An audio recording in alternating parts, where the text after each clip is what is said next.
Je vais vous poser une question. Si vous répondez bien, je vous laisse. Vous pouvez répéter la question? C'est une étrange question. Je suis. La télé en question.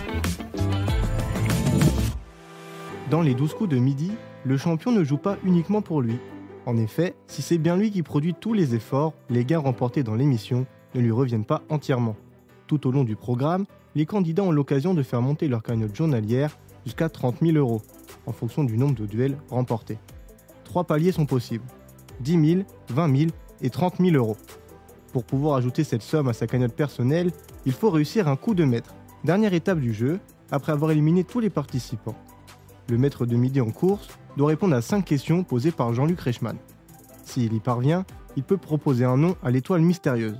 Mais surtout, il ajoute la totalité de sa cagnotte du jour à son butin. Mais attention, à chaque mauvaise réponse, un 0 est enlevé du chiffre final.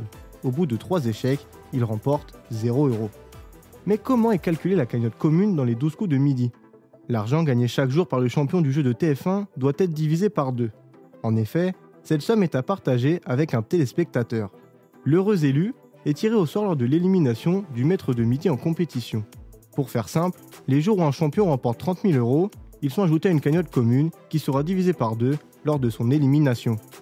Mais attention, la cagnotte commune des 12 coups de midi ne prend en compte que les gains d'argent. Lorsqu'un champion découvre une étoile mystérieuse, la somme des cadeaux est ajoutée à sa cagnotte personnelle, mais pas aux gains à partager. Pour la simple et bonne raison qu'un téléspectateur est immédiatement tiré au sort pour remporter la même vitrine. À l'élimination d'Emilien, le 6 juillet 2025, la cagnotte commune remplie par le plus grand champion du jeu de la Une s'élevait à plus de 3,5 millions d'euros.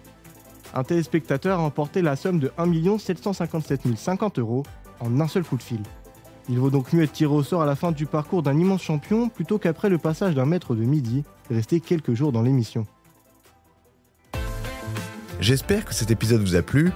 Si c'est le cas, abonnez-vous sur votre plateforme d'écoute préférée pour retrouver de nouveaux épisodes chaque semaine. Et si vous en voulez plus, découvrez aussi le ciné en question et les séries en question sur les plateformes d'écoute et téléloisirs.fr.